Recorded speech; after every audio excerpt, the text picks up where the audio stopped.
Hi everyone, welcome to my video Priya's World with Amma. இந்த வீடியோல ஒரு சூப்பரான ராகி சாக்லேட் கேக்கோட தான் வந்திருக்கேன்.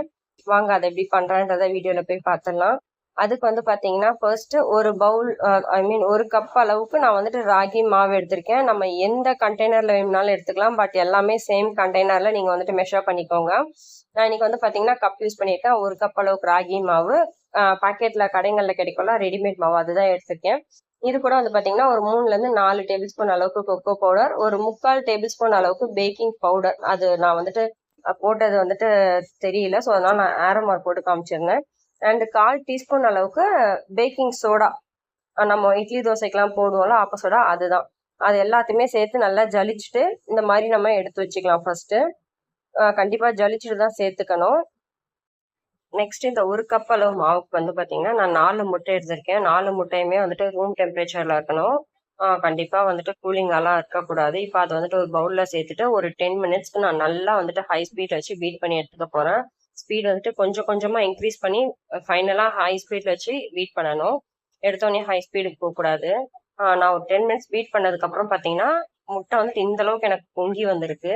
இப்போ முட்டையை வந்துட்டு பீட் பண்ணி நல்லா இந்த அளவுக்கு வந்ததுக்கு அப்புறம் நான் வந்துட்டு ஒரு 1/4 கப் அளவுக்கு oil, vegetable oil, plain refined oil தான் நான் வந்துட்டு சேர்க்கிறேன். இதுல எந்த ஒரு வாசனை இல்லாத, ஃபிளேவர் இல்லாத ஆயில் சேர்த்து கண்டினியூஸா வந்துட்டு 2 பேட்சா அந்த எண்ணெயை வந்துட்டு பிரிச்சு இதுல ஊத்தி நான் பீட் பண்ணியிருக்கேன்.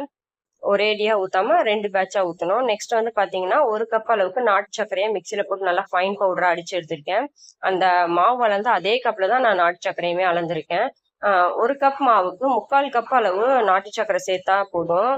ஆனா நான் வந்துட்டு கொக்கோ பவுடர் வந்துட்டு 1/4 கப் சேர்த்திருக்கேன் இல்லையா, ஸோ அதை கனெக்ட் பண்ணி நான் வந்துட்டு ஒரு கப்பா எடுத்துக்கிட்டேன்.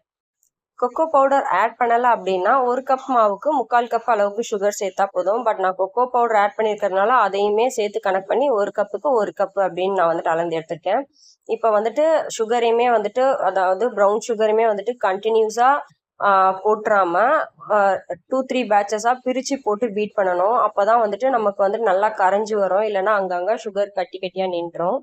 இதுக்கப்புறம் வந்துட்டு இதே மாதிரி நம்ம ஜலிச்சு வச்சிருக்கோம் இல்லையா ராகி மாவு and cocoa powder, baking powder, baking soda, அந்த மிக்சர் வந்துட்டு பாத்தீங்கன்னா அதே மாதிரி தான் ஒரே பேட்சா ஆட் பண்ணாம இந்த மாதிரி பிரிச்சு பிரிச்சு ஆட் பண்ணி நல்லா வந்துட்டு கலந்து கொடுத்துக்கணும்.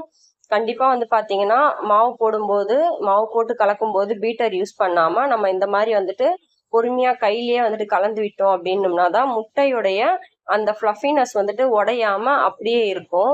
இல்லைன்னா வந்துட்டு அது பொங்கி வந்தது ஃபுல்லா அப்படியே வந்துட்டு பிரேக் டவுன் ஆயிடுச்சு அப்படின்னா நமக்கு வந்துட்டு கேக் ஸ்பான்ச்சா வராது. இப்பவுமே வந்து பாத்தீங்கன்னா முட்டையோடைய அந்த ஃப்ளஃபினஸ் வந்துட்டு கொஞ்சம் குறைஞ்சிருக்கு. பட் இது வந்துட்டு ஒன்றும் பிரச்சனை கிடையாது. நம்ம பீட்டர் போட்டு இல்லை ரொம்ப வந்துட்டு பவர்ஃபுல்லா கையில வச்சு மாவு வந்துட்டு கலந்து கொடுத்தோம்னா அதோடைய அந்த ஃப்ளஃபினஸ் உடஞ்சிருச்சுன்னா நமக்கு வந்துட்டு கண்டிப்பா கேக் வந்துட்டு நல்லா வந்துட்டு ஃப்ளஃபியா வராது, பிளஸ் சாஃப்டாவும் இருக்காது. ஸோ அதனால மாவு வந்துட்டு நம்ம கொஞ்சம் கொஞ்சமா பிரிச்சு போட்டுட்டு கையிலேயே வந்துட்டு இந்த மாதிரி நல்லா கலந்து கொடுத்து எடுத்துக்கணும் பொறுமையா. கேக் பேட்டர் இப்போ பெர்ஃபெக்டா ரெடி ஆகி வந்துருச்சு. ஒரு ஸ்பேச்சுலா வச்சு அந்த ஓரத்துல இருக்கிற மாவெல்லாம் வந்துட்டு நான் நல்லா ஸ்கிராப் பண்ணி எடுத்து விட்டுக்கிறேன். நெக்ஸ்ட் வந்து பாத்தீங்கன்னா இதை வந்துட்டு கேக் டின்ல சேர்த்துட்டு ஓடிஜில வச்சிட வேண்டியதுதான். ஓடிஜி வந்து பாத்தீங்கன்னா ஒரு 180 டிகிரி 10 மினிட்ஸ்க்கு ப்ரீ ஹீட் பண்ணி வச்சிருக்கேன். இந்த கேக் பேக் ஆகிறதுக்கு வந்து பாத்தீங்கன்னா ஒரு 30 to 40 மினிட்ஸ் ஆகும் ஓடிஜில. ஸ்டவ்ல பண்ண போறோம் அப்படின்னம்னா கண்டிப்பா வந்துட்டு ஒரு 1 hour வந்துட்டு எடுத்துரும். 1 hour கிட்ட ஆகிடும் இது பேக் ஆகி வரதுக்கு. இப்போ இந்த டைம்ல வந்து பாத்தீங்கன்னா சாக்கோ சிப் இருந்ததுனால நான் வந்துட்டு அதை மேல கொஞ்சமா வந்துட்டு ஸ்ப்ரெட் பண்ணலான்ட்டு சாக்கோ சிப் போட்டேன். பட் ஆனா அது அவுட்புட்ல வந்து பாத்தீங்கன்னா இந்த சாக்கோ சிப் ஃபுல்லா வந்துட்டு கேக்கோடைய பாட்டம்ல போயிட்டு செட்டில் ஆயிடுச்சு. மேல எதுவுமே தெரியல.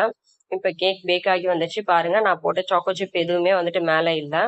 சரி, ஓகே. கேக் வந்துட்டு பாத்தீங்கன்னா ஒரு நைஃப் ஆர் இல்ல ஸ்பூனு இல்ல ஒரு டூத் பிக் வச்சு இன்சர்ட் பண்ணி பார்த்தோம்னா அந்த ஆப்ஜெக்ட் வந்துட்டு கிளியரா நமக்கு வெளியில வரணும். அப்படி இருந்ததுன்னா நம்மளுடைய கேக் வந்துட்டு பெர்ஃபெக்டா பேக் ஆகியிருக்குன்னு அர்த்தம். இப்போ என்னுடைய கேக்குமே வந்துட்டு பெர்ஃபெக்டா பேக் ஆயிடுச்சு.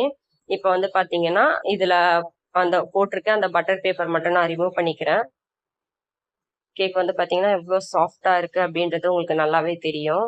நான் சொன்னல அடியில போயிட்டு அந்த சாக்கோ சிப்லாம் செட்டில் ஆயிடுச்சு அப்படின்ட்டு. இதை பாருங்க, ஃபுல்லா அது எல்லாமே சாக்கோ சிப் தான். நான் மேல போட்டது எல்லாமே ஃபுல்லா போயிட்டு அடியில செட்டில் ஆயிடுச்சு.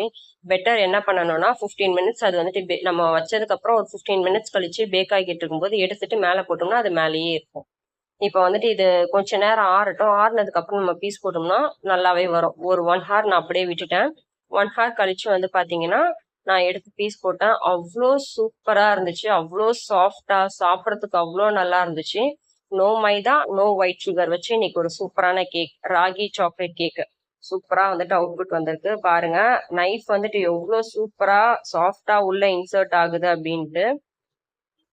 கண்டிப்பா கேக் ஆறுனதுக்கு அப்புறம் இதை பீஸ் போட்டோம் அப்படின்னா அதோடைய கார்னர்ஸ் எட்ஜஸ்லாம் கொஞ்சம் கூட எங்கேயுமே உடையாம ஒட்டாம நீட்டா பீஸ் போட வரும். ஸோ ஆறுனதுக்கு அப்புறம் வந்துட்டு கேக் கட் பண்ணிக்கோங்க.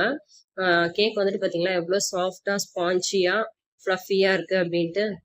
வீடியோ எப்படி இருக்கிறத கண்டிப்பா என்னோட ஷேர் பண்ணிக்கோங்க. தேங்க்யூ.